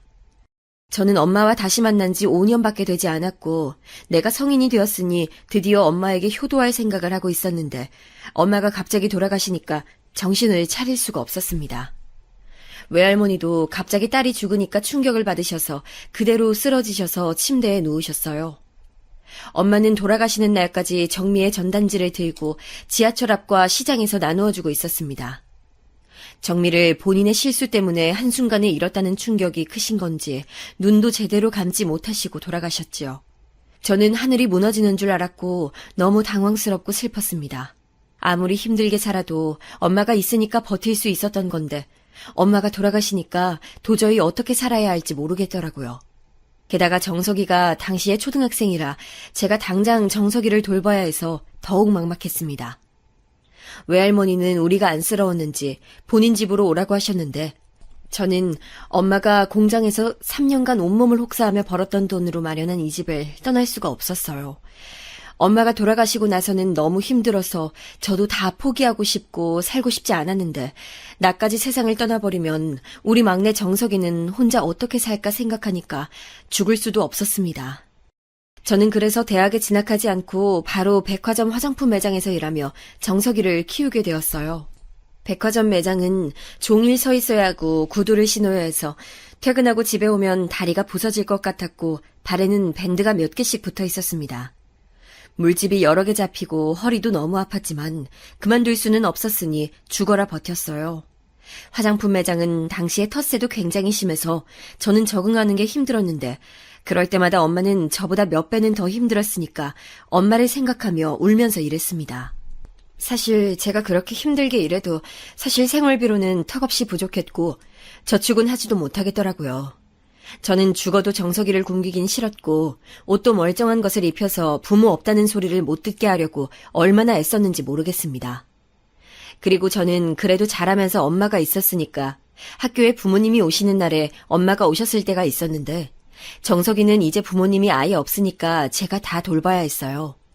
그래도 얼마나 착한지 제 말을 너무 잘 들어서 정석이를 보며 오히려 버텼던 기억이 나요. 하지만 저는 그렇게 힘들게 겨우 하루하루 살아가도 절대 잊을 수 없었습니다. 혹시나 하며 우리 매장에 오는 정미 또래 여자아이들을 유난히 나서서 상대하니까 매장에서는 제 평판이 좋았는데 저는 속으로 우리 정미는 어디 있지 생각만 들었어요. 심지어 저는 너무 간절하니까 텔레비전 프로그램 중에 사람을 찾아주는 프로그램이 있어서 거기에 제보도 했지만 저에게 연락은 오지 않았습니다. 저는 엄마가 우리 남매들에게 목걸이를 주신 이후로 한 번도 목걸이를 뺀 적이 없었는데 그것은 엄마가 돌아가신 다음에도 적용됐어요. 목걸이를 빼면 엄마에 대한 기억을 통째로 잃는 느낌이 들어서 저는 다른 것은 몰라도 목걸이는 그냥 제 몸의 분신이라고 생각했습니다. 그렇게 바쁘게 일하다가도 가끔, 아니 종종 엄마와 정미가 너무 그리워서 얼마나 울었는지 몰라요. 우리에겐 사진이 겨우 한 장 있었는데 그 사진엔 아버지까지 있어서 제가 가지고 있는 가장 소중한 보물이었습니다. 그 사진을 항상 가지고 다니며 손님들 때문에 힘들거나 직원들 텃세에 힘들 때 혼자 꺼내보며 마음을 다잡았던 기억이 나요. 제가 정석이를 돌보는 가장이었지만 제 나이도 그때 겨우 20살이었기 때문에 얼마나 힘들었는지 지금 생각해도 그때의 제가 대견하다고 느껴집니다. 친구들은 하나같이 다 대학에 가거나 좋은 기업에 취직하고 또 남자친구를 만나고 지내는데 저는 대학도 못 가고 연애는 사치라고 생각해서 만날 수도 없었어요. 당장 내가 사는 게 급하고 간절하니까 다른 곳으로 절대 눈을 돌리지도 못했습니다. 하지만 그렇게 일하다 보니 사는 게 뭔지 싶더라고요. 하루는 역대급 저를 힘들게 했던 손님을 만나서 너무 힘들었던 적이 있어요. 우리 매장은 화장품 매장이라 개봉하면 교환이 안 되는데 딱 봐도 개봉한 지 몇 달은 된 것 같은 립스틱을 교환해달라고 오신 거예요. 제가 아무리 차분하게 개봉하고 이미 쓰신 거면 교환이 불가하다고 얘기해도 그 손님은 막무가내로 무조건 교환해달라고 하며 악을 쓰고 소리를 질렀습니다. 심지어 그렇게 손님을 쩔쩔매며 상대해도 그 어떤 직원도 저를 도와주지 않았고 저는 결국 눈물까지 보이게 됐는데 점장은 오히려 저한테 왜 손님 앞에서 눈물을 흘리냐고 손님 편을 들더라고요. 제가 정말 속상했던 것은 그 손님이 중년 여자였는데 저한테 아가씨는 엄마도 없냐고, 어른이 해달라고 하면 해줘야지 뭐 하냐고 하던 소리였어요. 저는 실제로 엄마가 없었고 심지어 아빠도 없으니 부모 없는 티가 난다는 건가 혼자 생각하며 집에 오는 길에 엉엉 울었습니다. 그러면서 우리 정석이는 부모 없다는 소리 듣고 살면 절대 안 되니까 내가 더 성공해야지 생각했어요. 일부러 그래서 정석이한테 안 그래도 질 좋은 옷을 입히고 단정하고 깔끔하게 챙기려고 노력했었는데 사실 어느 정도 한계가 있긴 하더라고요. 저도 일주일에 딱 하루만 빼고 이러니까 정석이를 제대로 챙기는 것이 힘들어서 삶이 뭐가 이렇게 혹독한지 매일 밤 자기 전에 울며 잠들었던 기억이 납니다. 그래도 제가 버틸 수 있었던 것은 정석이가 너무 기특하고 착하게 잘 자랐었고 또 정미가 혹시 나타날 수도 있다는 희망 때문이었습니다. 정석이는 심지어 그렇게 누나와 둘이 사는 형편에서 공부까지 잘해서 우등생으로 학교에서 유명했다고 하더라고요. 저는 제가 잘 챙겨주지도 못하는데 공부로 학교에서 유명하다는 소리를 담임 선생님께 들으니까 기분이 너무 좋아서 그동안 힘들었던 것이 싹 없어지는 기분이 들었어요. 우리 착한 정석이는 고등학교는 심지어 장학금을 받고 다녔는데 내성적이고 숫기가 없던 저와 달리 성격도 매우 밝아 친구도 많았답니다. 제가 일하느라 바쁘기도 했고 저도 살림에 익숙지 않으니 덜렁거리며 집안일을 놓칠 때가 많았는데 정석이는 남자애가 어쩜 그렇게 꼼꼼한지 저보다 집안일을 잘하더라고요. 그래서 아무리 힘들어도 정석이만 보며 겨우 버텼고 속으로 정미는 잘 살고 있는지 매일 하루도 빠짐없이 생각했습니다. 그렇게 정석이도 고등학교를 졸업했고 무려 서울에 있는 유명 대학에 진학하게 됐는데 그것도 성적이 우수한 학생들에게만 주는 장학금을 받고 입학하게 되었습니다. 정석이는 저에게 본인 키우느라 고생했다고 하면서 이제 누나 인생을 살라고 해줬어요. 저는 그 말을 듣고 곰곰이 생각했더니 성인이 되고 10년 넘게 정석이를 키우기만 하고 저를 전혀 돌보지 않고 있었더라고요. 친구들처럼 대학을 간 것도 아니고 연애를 해본 적도 없었습니다. 이제 정석이도 키울 만큼 키웠으니 저도 연애를 해볼까 생각했는데 사실 또 막상 하려니까 걱정이 됐어요. 저는 고하고 집이 가난한데 모아놓은 돈도 없었으니 어떤 남자가 저를 반길까 싶었죠. 그런데 그런 걱정을 하며 백화점에서 계속 근무하고 있었는데 10년이 지나니까 어느덧 저도 매장에서 짬이 되어서 밑에 직원들이 많아졌어요. 그런데 매장 막내가 자꾸 저한테 구두가게의 어떤 직원이 저를 자주 쳐다본다고 하더라고요. 저는 그냥 대수롭지 않게 넘겼는데 진짜 그 구두가게에서 근무하던 직원이 저한테 관심 있던 게 맞았고 아주 적극적으로 저한테 들이대기 시작했습니다. 저는 사실 제 정황상 연애를 해야 하나 회의감이 들어 적극적으로 반응해주지 못했는데 본인은 다 괜찮다고 저한테 오히려 뭐가 무섭냐고 하더라고요. 저는 그 말이 되게 듣고 싶었던 것 같습니다. 그 말 한마디에 정말 그대로 넘어가게 됐고 연애까지 시작하게 됐어요. 이름은 원석이었는데 원석 씨는 저에게 결혼하자고 청혼도 했습니다. 하지만 저는 결혼은 너무나도 자신이 없었기 때문에 완곡하게 거절했어요. 물론 저도 너무 결혼하고 싶었고 안정적으로 살고 싶은 마음은 그 누구보다 컸지만 결혼은 현실이니까 제가 좋다고 될 일이 아니라고 생각했습니다. 그리고 제 걱정이 맞다 확신을 주듯 시어머니는 저를 대놓고 싫어하셨어요. 제가 어쩌다 원석 씨와 데이트를 하다 시어머니를 마주친 적이 있는데 저를 위아래로 훑어보더니 부모님은 뭐 하시냐고 묻더라고요. 제가 당황하며 두 분 다 돌아가셨다고 하니까 혀를 차더니 원석 씨에게 당장 저와 헤어지라고 난리를 치셨다고 해요. 저는 진지하게 원석 씨에게 우리 그만 헤어지는 것이 우리 서로에게 좋을 것 같다 하면서 원석 씨는 좋은 사람이니까 더 집안 좋고 예쁘고 착한 사람과 결혼하라고 했습니다. 하지만 원석 씨는 본인은 꼭 저와 결혼하고 싶다고 뜻을 굽히지 않았습니다. 저도 원석 씨만 보면 그렇게 나쁜 사람은 아닌 것 같아서 결혼하고 싶었지만 시어머니가 대놓고 저를 싫어하시는데 제가 무슨 힘이 있었겠어요. 그래서 그렇게 일방적으로 이별을 통보하고 저도 힘들어하며 지냈는데 어느 날 몸이 너무 안 좋아서 병원에 갔더니 의사가 저에게 축하한다고 임신이라고 하더라고요. 저는 너무 놀라서 원석 씨에게 임신 사실을 알렸더니 원석 씨는 아기가 생겼으니 결혼은 문제없다고 진짜 말 그대로 밀어붙이기 시작했습니다. 시어머니는 임신이 뭐 대수냐고 당장 지우라고 하셨는데 저도 그때 미쳤었는지 아이가 생기니까 결혼에 대한 집착이 매우 심해졌습니다. 아마 아이를 가져서 호르몬 때문에 내 아이를 지켜야 한다는 생각이 들었던 것 같아요. 하지만 현실적으로 저와 원석 씨는 모아놓은 돈이 없어서 결혼하게 된다면 시댁으로 들어가서 살거나 원석 씨를 우리 집으로 데려와서 살아야 했는데 원석 씨는 본인 집으로 들어가는 것을 원했어요. 그래서 저는 임신한 상태로 시댁에 들어가게 됐는데 초반에 시부모님 반대가 극도로 심해서 몇 달 뒤에 들어가게 됐습니다. 결혼식은 당연히 올리지도 못했고 그대로 당장 살게 됐는데 시어머니는 저보고 아이를 낳으면 아이를 데리고 당장 나가라고 하더라고요. 시아버지는 아예 저를 투명인간을 대하듯 무시했는데 제가 인사해도 받아주지도 않았고 그냥 저라는 존재가 집에 없다고 생각하시는 것 같았습니다.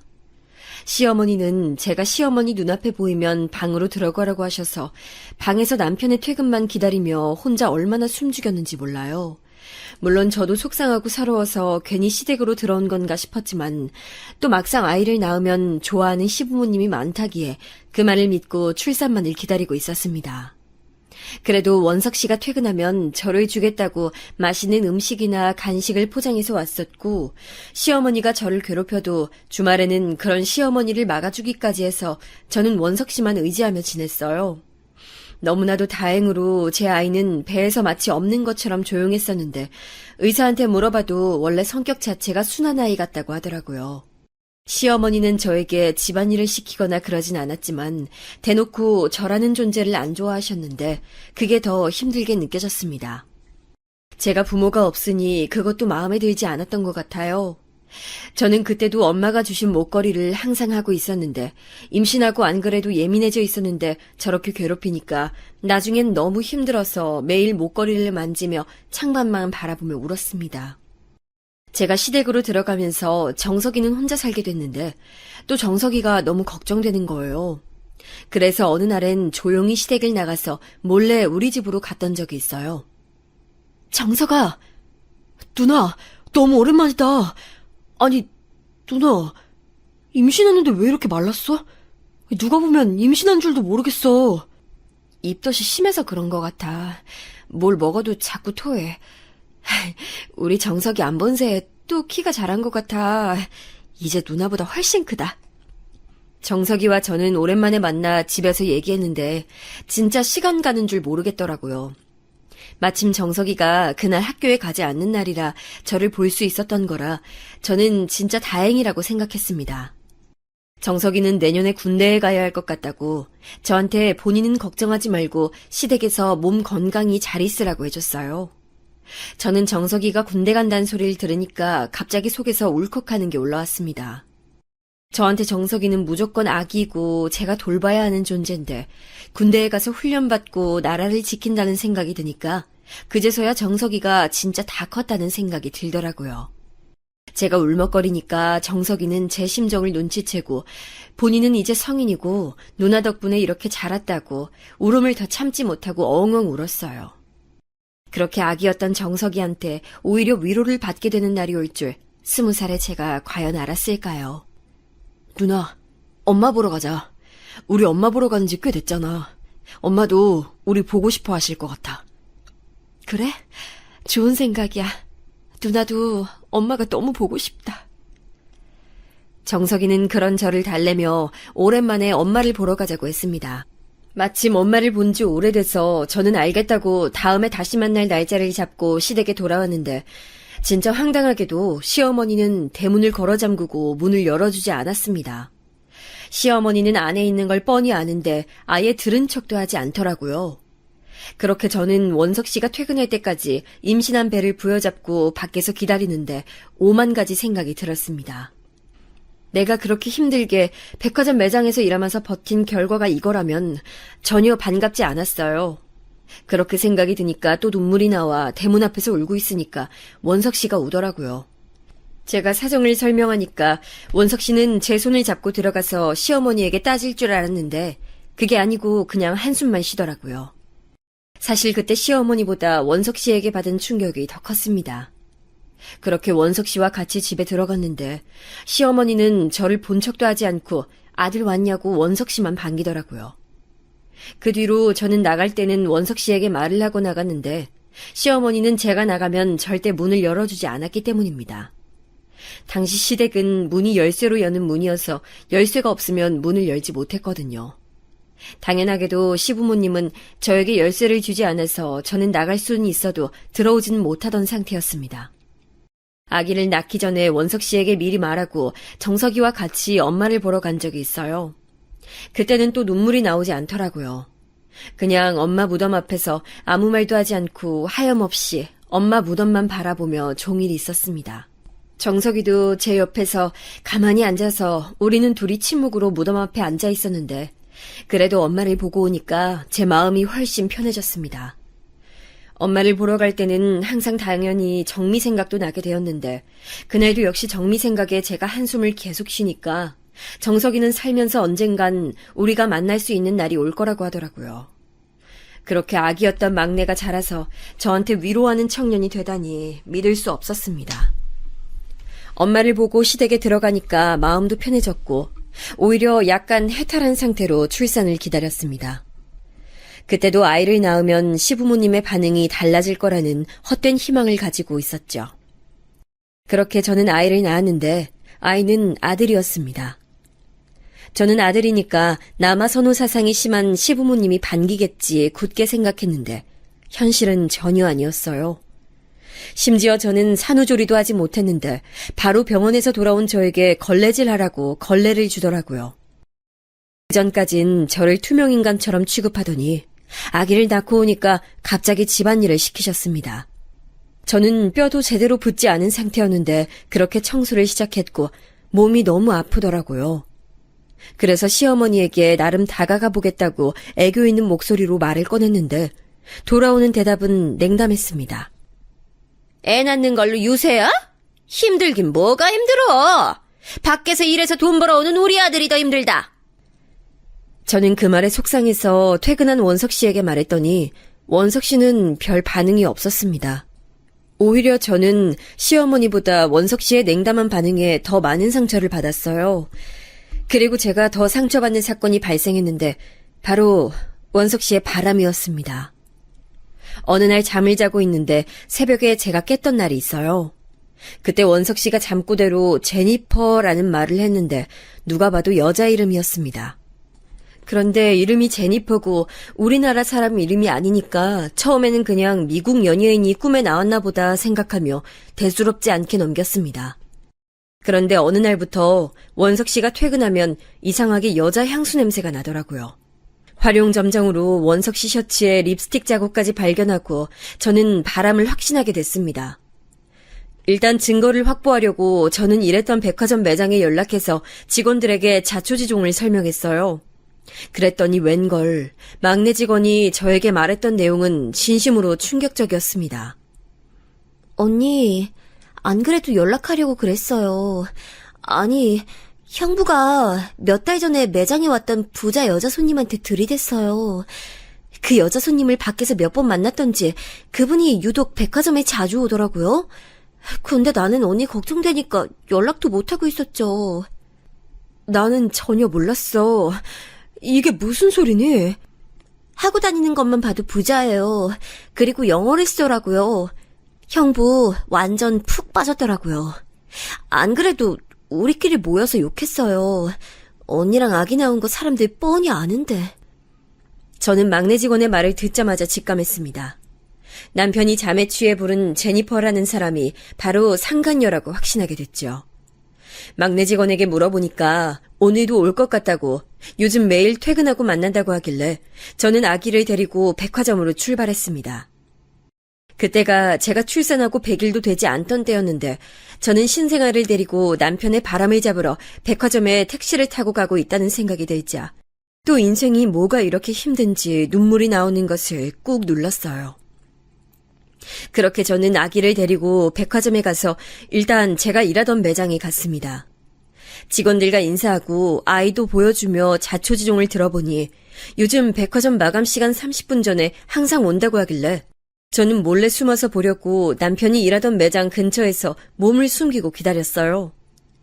이때 우리 아들에게 너무 고마웠던 것이 아들은 정말 순둥이라 신생아가 백화점에 왔는데도 조용하게 제품에서 잠만 자더라고요.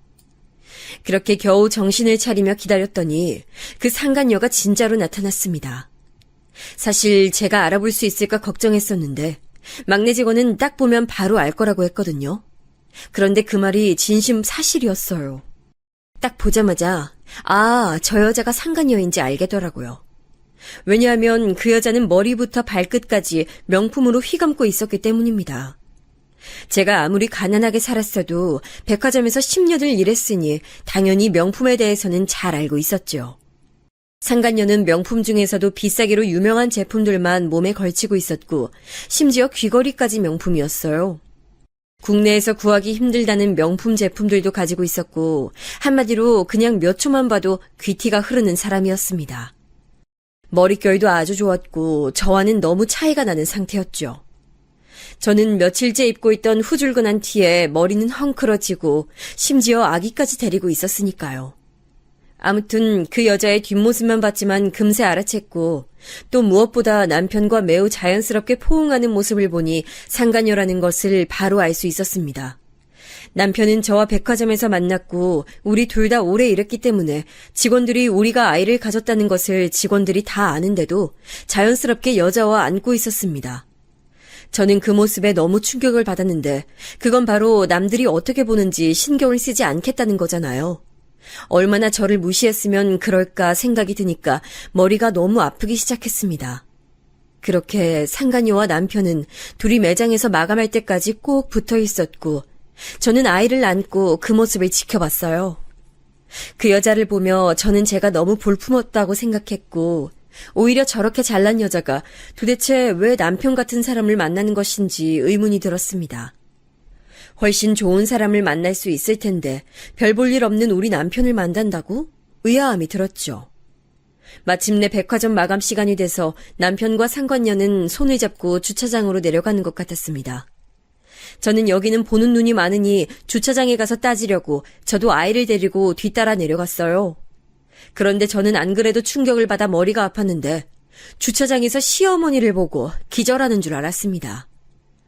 시어머니는 항상 저에게 화를 내거나 혹은 무시하거나 둘 중 하나였는데 남편이 상간녀와 내려오니까 저는 전혀 볼 수 없던 미소로 맞이하더라고요.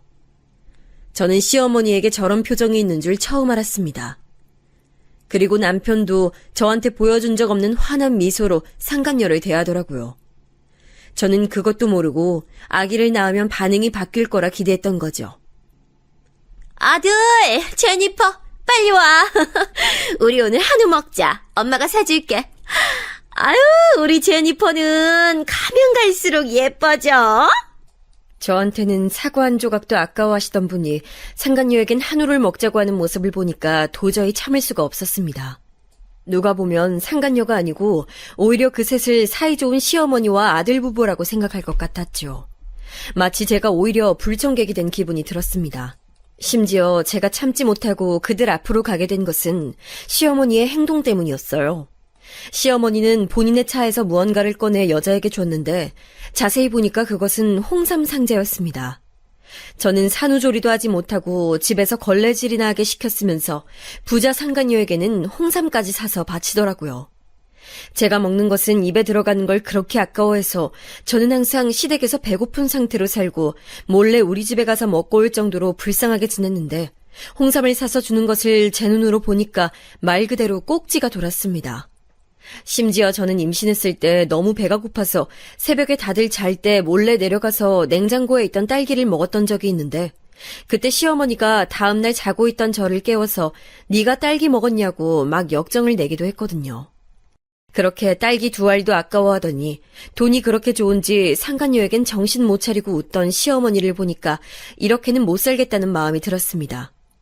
진짜 저는 시어머니에게 저렇게 웃을 수가 있네라는 생각이 들 정도로 처음 보는 표정이었어요. 남편도 저에게 냉담해졌던 이유가 바람을 피웠기 때문이라는 생각을 하니 가슴이 아프고 속상한 마음이 들었습니다. 심지어 저는 남편이 먼저 저에게 다가왔었고 그렇게 제가 고아라서 걱정하니까 본인이 다 알아서 하겠다고 하며 저를 설득했었으니 배신감이 더 많이 들었습니다. 그럴 거면 애초에 저를 결혼하자고 설득하지나 말지 그랬냐는 마음이 들어 저도 모르게 아이를 데리고 그 앞에 가서 차에 타지 못하게 가로막았어요. 에라 모르겠다는 식으로 남편 머리채라도 잡아야겠다는 생각으로 무작정 앞에 가서 남편에게 소리를 질렀습니다. 야, 너 미쳤어? 애도 있는데 바람을 피우고 싶었어? 그럼 애는 어떡해? 너 양심이 있어? 제가 나타나니까 시어머니는 두 눈을 동그랗게 뜨고 저를 잡아 끌더라고요. 저는 그 손을 뿌리치고 남편에게 다시 말하려고 했는데 순간 상간녀의 말 한마디에 우리는 얼음처럼 조용히 굳었습니다. 정혜 언니? 저를 어떻게 아세요? 언니, 나 정미야. 뭐? 저는 너무 놀라서 온몸에 소름이 돋고 현실이 믿기지 않아서 그냥 가만히 정미를 쳐다봤습니다. 그렇게 제가 20년 동안 그리워했던 정미가 내 앞에 있다니 저는 정말 머리가 너무 복잡해서 가만히 보는데 그렇게 보니까 정미가 확실했어요. 스타일이 너무 달라서 처음엔 몰랐는데 얼굴을 보니까 확실히 정미더라고요. 특유의 눈 밑에 있던 눈물점부터 귀 모양까지 정미가 확실했습니다. 그리고 결정적으로 정미는 자기의 목걸이를 보여주었는데 바로 저도 목에 걸고 있는 그 목걸이였습니다. 엄마가 우리를 양가에 보내기 전에 손수 사서 걸어준 그 목걸이요. 정미야! 언니! 저는 순간 정미가 상간녀라는 것도 있고 아이와 함께 정미를 와락 끌어안고 눈물을 흘렸습니다. 그동안 어디 갔었어? 내가 너를 얼마나 찾았는데. 언니, 너무 보고 싶었어. 우리는 끌어안고 기쁨의 눈물을 흘렸죠. 사람이 너무 기쁘면 온몸에 소름이 돋아서 몸이 진동하는데 그날 처음 느껴봤습니다. 그렇게 둘만의 세상에 빠져 있었는데 시어머니가 갑자기 껴들더니 둘이 무슨 사이냐고 묻더라고요.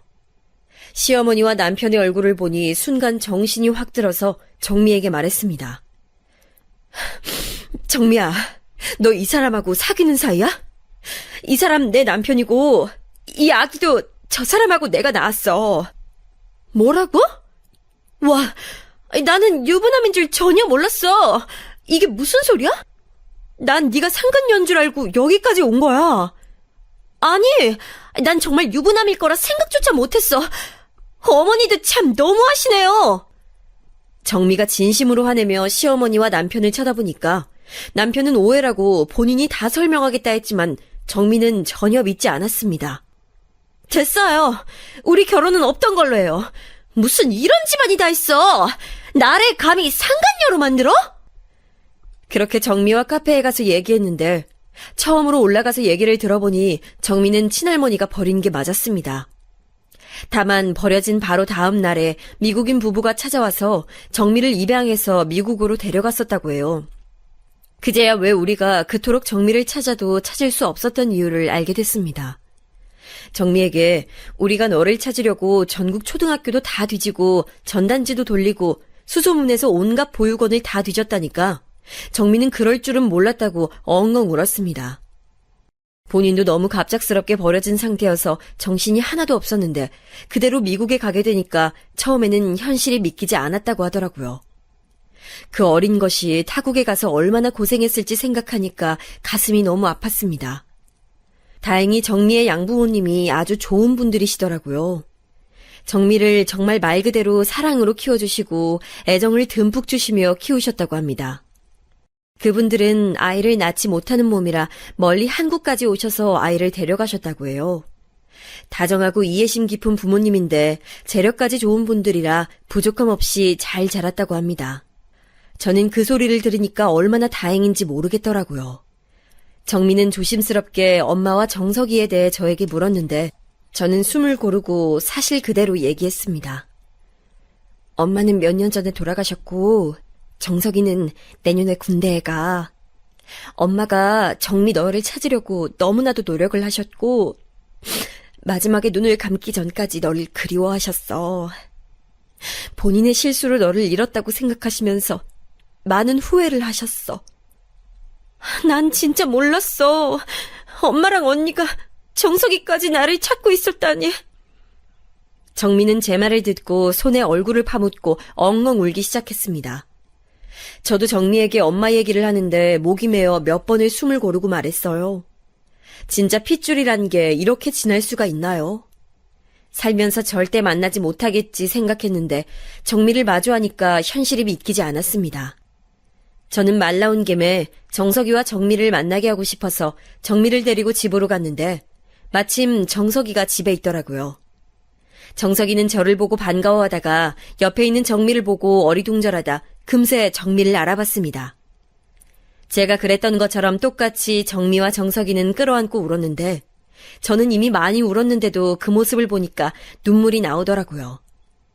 정석이는 20년 전에 본인이 누나를 지키지 못해서 미안하다고 했고 정미는 네 잘못이 아니라고 하니까 그제서야 정석이는 평생에 한을 푼 것처럼 보였어요.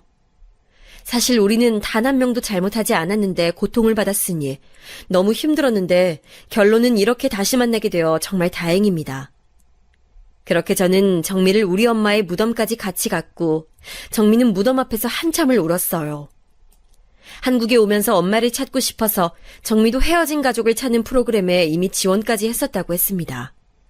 우리는 서로 이렇게 서로를 찾으려고 끊임없이 노력했기 때문에 우리가 결국 만날 수 있었다고 생각해요. 그 뒤로 저는 시댁에서 당장 나왔는데 다행히 혼인신고를 하지 않아서 저만 나오면 되는 상태였습니다. 결혼식도 올리지 않았던 게 지금 와서 보니까 다행이라고 생각이 드네요. 사실 그렇게 된 이후로 저는 시댁에 다시 간 적도 없습니다. 애초에 시댁에 제 짐이 많았던 것도 아니고 집이 아니고 감옥이었기 때문에 가지고 나올 것도 없더라고요. 다만 시어머니에게 연락이 와서 받았더니 저보고 저 때문에 본인 아들 인생이 망했다고 소리 지르길래 그냥 네 아줌마 하고 끊었습니다. 옆에 마침 정미가 있었는데 정미는 저에게 다시 한번 저렇게 연락 오게 되면 본인한테 말하라고 하더라고요. 정미의 양아버지가 국제 변호사라고 하며 저에게 진지하게 정미는 미국으로 오는 게 어떠냐고 제안했습니다. 저는 처음에 듣고 말도 안 되는 소리라고 하니까 정미는 진지하게 미국에 와서 자기와 같이 새 출발을 하자고 했어요. 정석이와 얘기하니까 정석이도 적극적으로 찬성했고 저는 아이를 생각하니까 미국에 가서 사는 것도 나쁘지 않다는 생각이 들며 동시에 두려운 마음도 들었습니다. 내가 잘 적응할 수 있을까? 언니 너무 걱정돼. 난 영어도 한마디도 못하잖아. 언니, 내가 있잖아. 그리고 영어는 하면 늘어. 지금부터 배우면 돼. 그리고 무엇보다 우리 부모님이 언니를 너무 보고 싶어 하셔. 정석이도. 우리 미국에서 행복하게 살자. 정미는 영상통화로 미국에 있는 본인 부모님을 보여줬는데 제가 너무 쑥스럽고 어색해서 웃음만 보였는데 양부모님은 듣던 대로 아주 좋은 분들이었어요. 저한테 알아듣지 못하는 영어로 말하긴 했지만 정미가 통역해준 것을 들어보니까 가족이 늘어서 행복하다고 하셨다고 미국으로 어서 오라고 하셨답니다. 저는 그래서 요즘 정미의 한국집에서 미국 갈 준비를 하는 중이랍니다.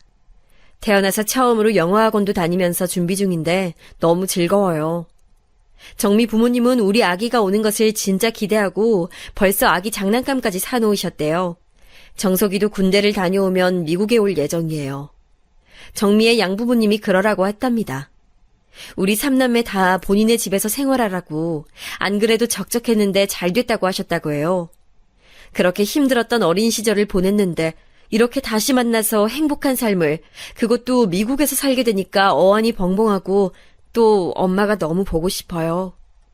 미국에 가게 된다면 엄마의 묘지가 걱정됐는데 외삼촌이 그건 걱정하지 말고 편하게 가라고 해주셨어요. 엄마는 끝까지 정미를 그리워하셨는데 하늘에서 우리를 보고 있다면 다 아시겠죠? 제 사연은 여기까지입니다. 긴 사연 들어주셔서 감사합니다. 제가 짧은 인생을 살아보니까 정말 가족밖에 없더라고요.